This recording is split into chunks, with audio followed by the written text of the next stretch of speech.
Meus irmãos, eu vos saúdo com a paz do Senhor. Seja bem-vindo. Este é o canal Família EBD, conectada com você. Neste vídeo, vamos ouvir a leitura da lição desta semana. Portanto, aumente o som e boa leitura. Lição 12. E sendo a Igreja do Deus vivo. Texto áureo. Grande é este mistério, digo, porém, a respeito de Cristo e da Igreja. Efésios capítulo 5 verso 32. Verdade prática. A noiva de Cristo não pode ser mundana, pois ela é a guardiã da verdade revelada e suas vestes devem se manter imaculadas para as bodas do Cordeiro. Leitura bíblica em classe. 1 Timóteo capítulo 3 verso 14 a 16. Escrevo-te estas coisas, esperando ir ver-te bem depressa. Mas, se tardar, para que saibas como convém andar na casa de Deus, que é a igreja do Deus vivo, a coluna e firmeza da verdade. E, sem dúvida alguma, grande é o mistério da piedade, que aquele que se manifestou em carne foi justificado em espírito, visto dos anjos, pregado aos gentios, crido no mundo e recebido acima, na glória. Efésios capítulo 5 verso 25 a 27 e 32. Vós, maridos, amai vossa mulher, como também Cristo amou a igreja e a si mesmo se entregou por ela. Para a santificar, purificando-a com a lavagem da água, pela palavra. Para apresentar a si mesmo igreja gloriosa, sem mácula, nem ruga, nem coisa semelhante, mas santa e irrepreensível. Grande é este mistério, digo, porém, a respeito de Cristo e da Igreja. Introdução. Os efeitos do mundanismo são percebidos quando a Igreja deixa de ser pautada pelos valores da fé cristã, 2 Timóteo capítulo 3 verso 1 a 5. Infelizmente, ela não está imune a influências nocivas da sociedade, 2 Pedro capítulo 2 verso 1. Nesta oportunidade, vamos abordar a natureza da Igreja, seu relacionamento com Cristo e as armas que impedem a mundanização da Igreja local. A proposta é chamar a atenção para o papel da Igreja do Deus vivo, como coluna e firmeza da verdade, 1 Timóteo capítulo 3 verso 15. Primeiro tópico, a natureza da Igreja do Deus vivo.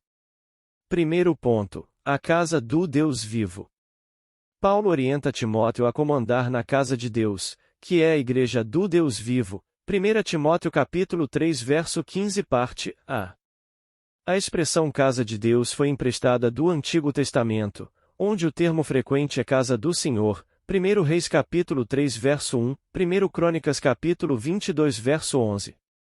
O uso original da expressão refere-se ao templo, mas o complemento que é a Igreja do Deus vivo inclui o conjunto de membros da Igreja.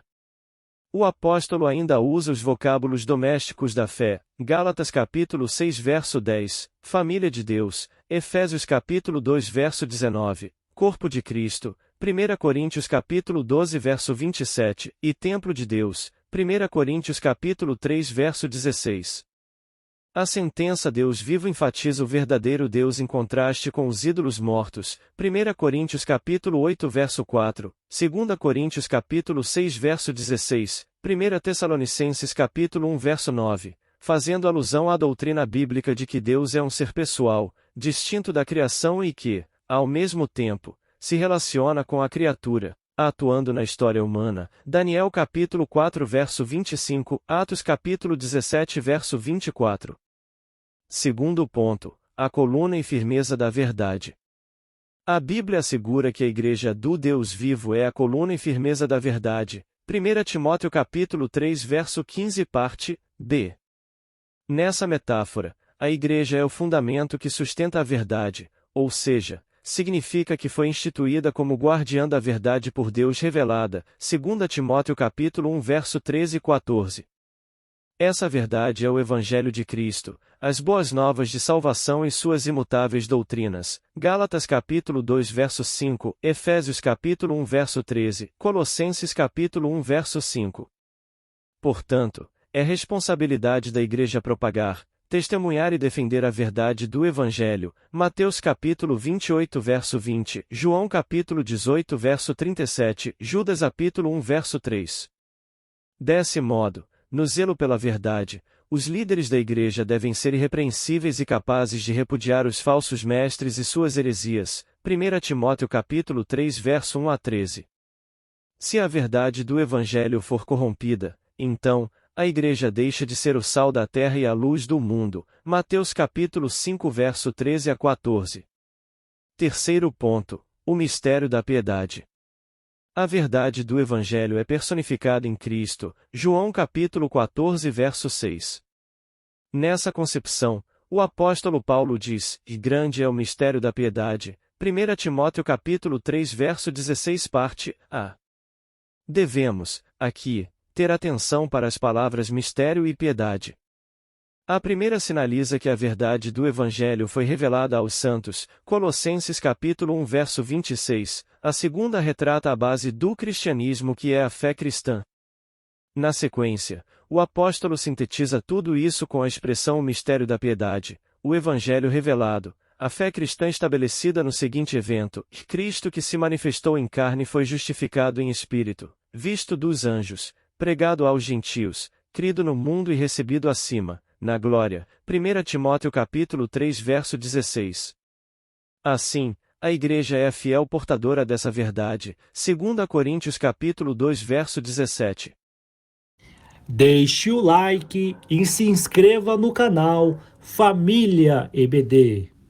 Segundo tópico, Cristo e o relacionamento com a igreja. Primeiro ponto, santificação e pureza. Paulo ensina que Cristo morreu pela igreja, para que a santificasse, tendo-a purificado por meio da lavagem de água pela palavra. Efésios capítulo 5 verso 26, ara. O texto mostra que, na regeneração, Cristo nos purifica do pecado. 1 Coríntios capítulo 6 verso 11, Tito capítulo 3 verso 5, e que, no propósito do Calvário, estava inclusa a nossa santificação. 1 Tessalonicenses capítulo 4 verso 16, Hebreus capítulo 13 verso 12. A expressão a lavagem da água é usada de forma figurada, simboliza a palavra de Deus que opera uma limpeza espiritual. João capítulo 15 verso 3. Nesse sentido, Cristo orou, santifica-os na verdade, a tua palavra é a verdade. João capítulo 17 verso 17. Ora, sabemos que a santificação é o ato de separar-se do pecado e preparar-se para a volta do Senhor. 1 Pedro capítulo 1 verso 15, Hebreus capítulo 12 verso 14. Esse processo é contínuo até a glorificação final no dia de Cristo. Romanos capítulo 6 verso 22, capítulo 8 verso 30, Filipenses capítulo 3 verso 21. Segundo ponto, gloriosa e irrepreensível.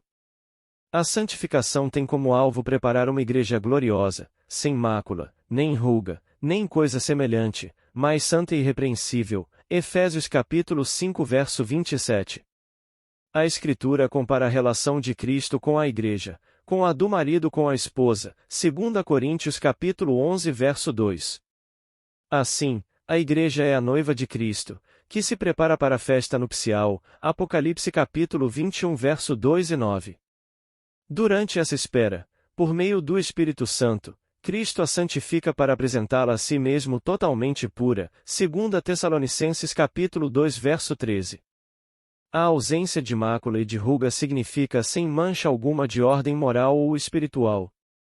Vestida nesse grau de pureza, somente a Igreja Santa e Imaculada terá acesso à ceia das bodas do Cordeiro. Apocalipse capítulo 19 versos 7 a 9. Acerca disso, Cristo advertiu não ser possível entrar nas bodas sem a devida veste nupcial. Mateus capítulo 22 verso 11 a 13. Terceiro tópico, as armas da Igreja do Deus vivo. Primeiro ponto, o zelo pela verdade. Enfatizamos que a verdade bíblica é absoluta e imutável. Lucas capítulo 21 verso 33, João capítulo 17 verso 17, ou seja, o Evangelho de Cristo é a única verdade. João capítulo 14 verso 6. Nesse caso, a Igreja é a fiel depositária dessa verdade. 1 Timóteo capítulo 3 verso 15. E, por isso, os salvos em Cristo são dispenseiros da mensagem da redenção, 1 Pedro capítulo 4 verso 10. Para ilustrar essa responsabilidade, levemos em conta o uso que Jesus fez de símbolos que remontam à responsabilidade espiritual, os dois servos, Mateus capítulo 24 verso 45 a 51, os talentos, Mateus capítulo 25 verso 14 a 30, o servo vigilante, Lucas capítulo 12 verso 35 a 38, o mordomo infiel, Lucas capítulo 16 verso 1 a 13, e as 10 minas, Lucas capítulo 19 verso 12 a 26. Todas essas parábolas trazem a imagem da responsabilidade que cada salvo deve ter enquanto espera o Senhor da Igreja voltar. Esse compromisso é inegociável, pois espera-se que o salvo cumpra o seu dever com irrestrita lealdade.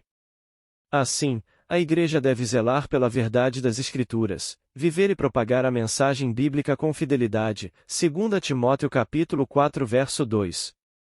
Segundo ponto, o ensino da verdade. Deus constituiu líderes para o aperfeiçoamento e edificação da Igreja, Efésios capítulo 4 verso 11 e 12. Portanto, o líder deve estar apto para ensinar, 1 Timóteo capítulo 3 verso 2. Isso refere-se à capacidade de compreender as Escrituras, defender a ortodoxia e refutar as heresias, Tito capítulo 1 verso 9. Desse modo, um líder vocacionado não cede ao liberalismo teológico, ecumenismo e sincretismo religioso, 2 Coríntios capítulo 2 verso 17, 2 Timóteo capítulo 4 verso 3 e 4. Logo, a verdade bíblica deve ocupar a primazia na Igreja, 1 Timóteo capítulo 4 verso 13, 2 Timóteo capítulo 2 verso 15. Não por acaso, na tese 54, Lutero ensinou que ofendemos a palavra de Deus quando no sermão não há tempo para o estudo da Bíblia, ou seja, quando a exposição da Bíblia não é o cerne da pregação. Não ensinar as Escrituras, relativizar suas doutrinas ou fazer concessões ao pecado equivale fazer a Igreja refém do mundanismo. Portanto, somente a verdade de Deus é capaz de libertar o pecador, João capítulo 8 verso 32. Conclusão. Diante dos ataques de desconstrução da fé, a Igreja do Deus vivo precisa ser vigilante, 1 Coríntios capítulo 16 verso 13. Ela é a guardiã da única verdade que liberta, João capítulo 8 verso 36. A mensagem da cruz não pode ser ressignificada. Cristo morreu e ressuscitou por amor à Igreja e a requer santa, pura e irrepreensível, Efésios capítulo 5 verso 27. Portanto, a noiva de Cristo não pode macular suas vestes. Seu papel abarca o ensino e a defesa com todo o zelo da integridade da verdade revelada, 1 Timóteo capítulo 4 verso 16. Deixe o like e se inscreva no canal Família EBD.